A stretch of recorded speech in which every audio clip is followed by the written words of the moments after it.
In the outer reaches of the Andromeda galaxy, there existed a star named Kairos. It wasn't the largest star in the cosmos, nor was it the brightest, but it had burned for over 10 million years with a steady, fierce brilliance that illuminated 17 planets in its system. On the third planet, a civilization of silicon-based beings had evolved, built city of crystalline light, and looked up at their sun every morning with gratitude. They called it the eternal flame, believing it would burn forever.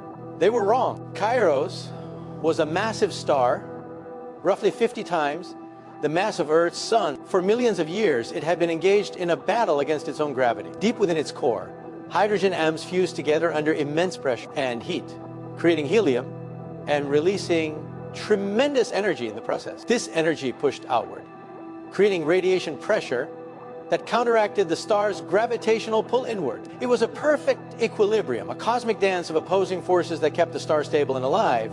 But nothing burns forever. As Kairos aged, the hydrogen in its core began to run out. The fusion process that had sustained it for eons was slowing down. When the hydrogen was nearly depleted, the core began to contract under its own gravity. The contraction generated more heat, and the star responded by fusing helium into heavier elements like carbon and oxygen. The outer layers of the star expanded dramatically, and Kairos transformed into a red supergiant, swelling to a size that would have engulfed the inner planets of its system if they hadn't already been consumed. The silica beings watched in terror as their sky turned crimson, and their world began to heat beyond survivability. Those who could evacuate fled to the outer planets. Those who couldn't perished as their crystal cities melted into rivers of glass. But Kairos wasn't finished. Inside the core, the fusion process continued, creating heavier and heavier elements. Carbon fused into neon. Neon fused into oxygen.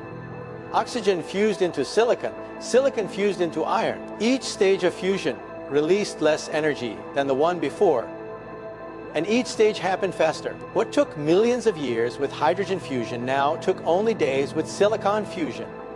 Then came iron. Iron is the cosmic endpoint of fusion. When a star tries to fuse iron, something catastrophic happens. The process consumes energy instead of releasing it. For the first time in millions of years, there was no outward pressure to fight against gravity. The core, now composed almost entirely of iron, suddenly had nothing to support it.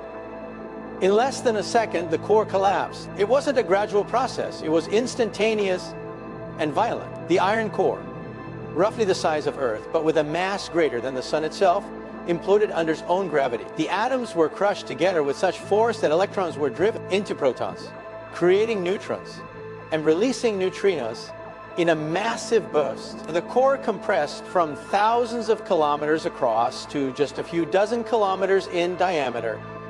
Then it bounced. The collapse was so sudden and so forceful that when the core reached nuclear density, it rebounded like a compressed spring being released. The rebound sent a shockwave racing outward through the star's outer layers at a significant fraction of the speed of light. When the shockwave reached the surface, Kairos exploded.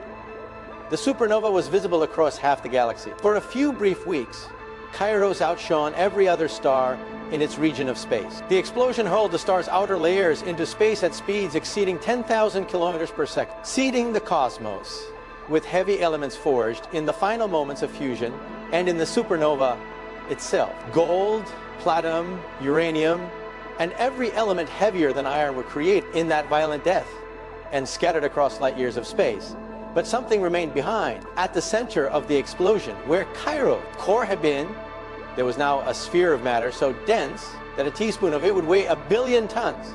It was a neutron star, spinning hundreds of times per second, its magnetic field 1 trillion times stronger than Earth's. For a while, it seemed this would be Kairos' final form, a collapsed remnant of unimaginable density, but still a physical object that obeyed the known laws of physics. But Kairos had been a truly massive star, and for stars above a certain threshold, roughly 25 to 30 solar masses dependent on composition and rotation, even a neutron star cannot resist gravity forever. The neutron star began to collapse again. At first, it was imperceptible. The star's own gravity was so immense that it began to overcome even the neutron degeneracy pressure. The quantum mechanical force that prevented neutrons from occupying the same space. As more mass fell inward, the gravitational field intensified. Space itself began to curve around the collapsing core, bending and warping under the influence of such extreme gravity. According to Einstein's theory of general relativity, mass curves space-time. The more massive an object, the more it distorts the fabric of space and time around it. A planet like Earth creates a small dip in space-time. A star creates a much larger one. But what Kairos was becoming created a pit so deep that nothing, not even light itself, could escape. The collapse continued past the point where neutrons could exist. Matter was compressed beyond any known physical state. The density became infinite at a single point called a singularity, a place where the equations of physics break down and our understanding of reality ends. Around this singularity, a boundary formed, an invisible sphere marking the point of no return. This boundary was called the event horizon. Once anything crossed the event horizon, its fate was sealed. It would be pulled inexorably toward the singularity, accelerating as it fell, stretched and torn by tidal forces so extreme that atoms themselves would be ripped apart in a process scientists would later call spaghettification. No force in the universe could prevent the fall. No speed, not even the speed of light, was fast enough to escape. Kairos had become a black hole. The transformation was complete in less than a fraction of a second from the perspective of the collapsing star, but to an outside observer, something strange happened. As the surface of the neutron star approached the event horizon, light emitted from it became increasingly redshifted, stretched to longer and longer wavelengths by the intense gravitational field. Time itself appeared to slow down near the horizon due to gravitational time dilation. The final photons of light, emitted just before the star crossed its own event horizon, took longer and longer to escape. Their wavelengths stretched until they faded into invisibility. From the outside, it looked as if the star froze in time, dimming slowly until it vanished completely from view, leaving only darkness and gravity behind. The black hole that had once been Kairos contained roughly 30 times the mass of Earth's sun, compressed into a volume smaller than a city. Its event horizon, the sphere beyond which nothing could return, was only about 90 kilometers in radius. It wasn't the largest black hole in existence, not by far. In the centers of galaxies lurked supermassive black holes, millions or even billions of times more massive. Their origins still debated by cosmologists. Some formed from the direct collapse of massive clouds of gas in the early universe. Others grew by consuming stars and merging with other black holes over billions of years. But Kairos was different. It was a stellar mass black hole, born from the death of a single massive star, and it represented one of the most fundamental processes in the universe, the transformation of matter into pure gravitational potential. The black hole didn't stay idle. It continued to affect its surroundings.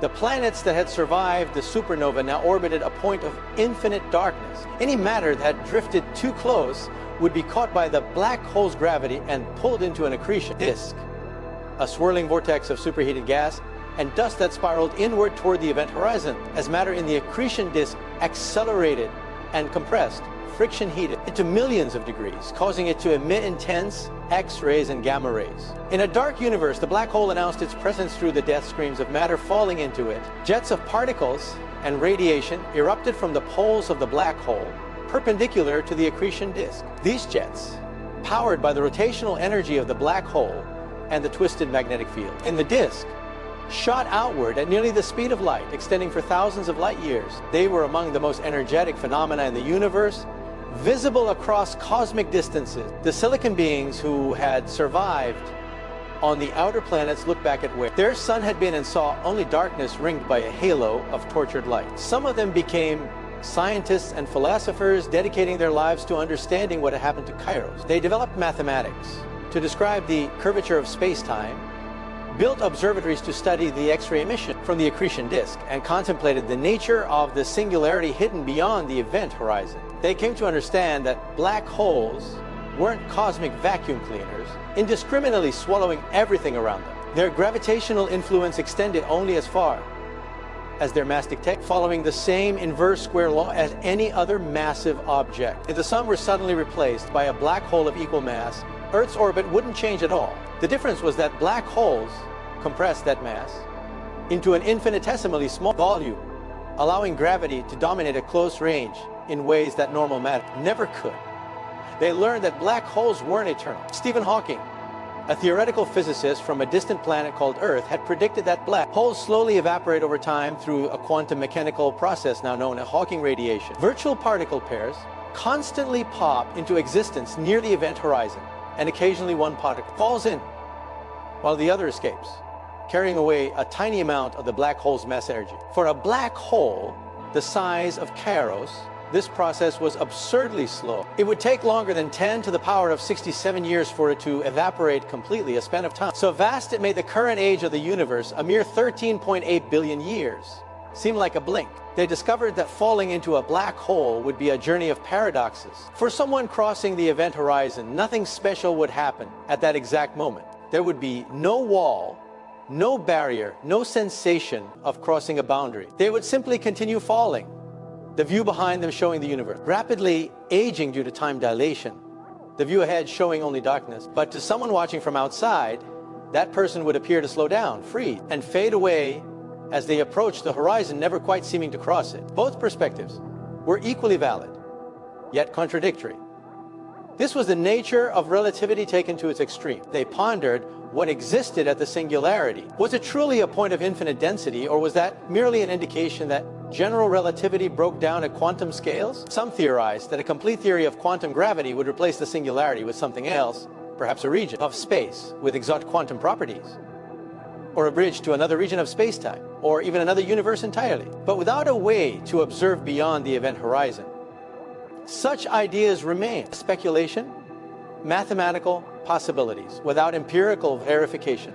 Over millions of years, the black hole that had been Kairos wandered through space, its gravity tugging on nearby stars and occasionally capturing smaller companions into orbit. It merged with another black hole in a cataclysmic collision that sent ripple through space-time itself, gravitational waves that propagated outward at the speed of light, carrying information about the merger to distant civilizations with instruments sensitive enough to detect them. The silicon beings eventually left their system entirely, spreading across the galaxy, but they never forgot Kairos. They built monuments to commemorate the star that had given them life and the black hole that had taught them. The ultimate lesson about the universe, that creation and destruction were inseparable, that the heaviest elements in their bodies have been forged in stellar fires and scattered by supernovae, and that even the most violent endings were simply transformations, matter, and energy changing form, but never truly disappearing. In the cold darkness of space, where Kairos had once blazed with the light of millions of suns, a black hole spun silently, a gravitational monument to the life and death of stars. It was not an ending, but a continuation, a new chapter in the story of matter,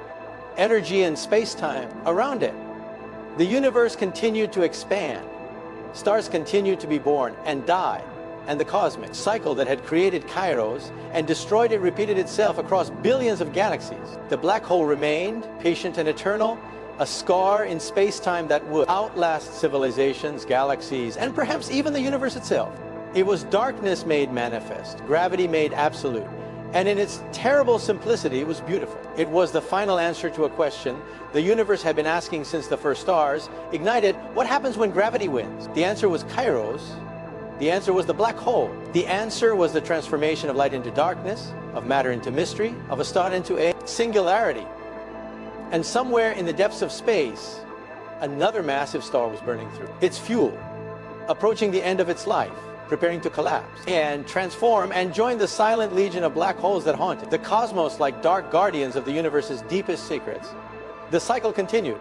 The cycle would always continue, because in the universe, nothing truly ends. It only changes form, and sometimes that form is a hole in the fabric of reality itself.